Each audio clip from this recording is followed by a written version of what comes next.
keçili yaşın taşından ağaç tüyen edenlerinin bayrağı yeri başından sağır dedi sarı altın sabırsızlanma gerek biz güresin kişi görmeyi dile güzel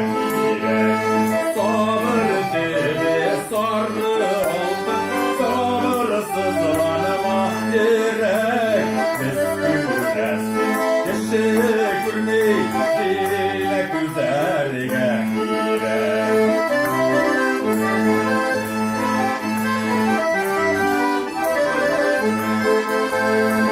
Ayrılardan baş giyin, zihin taralayken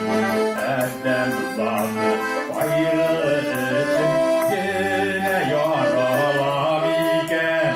Sabır dedi sarı altın sabırsızlanma yerek Esküresi kişi kurli dile güzel sabır dedi sarı altın sabırsızlanma gerek esküresi kişi kurli dile güzel gerek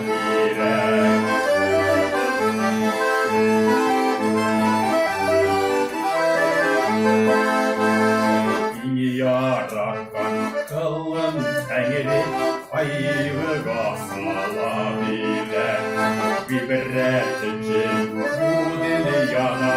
küresi kendiler sabır dedi sarı altın sabırsızlanma yerek esküresi kişi görmeyi dile güzel gerek sabır dedi sarı altın sabırsızlanma yerek esküresi kişi görmeyi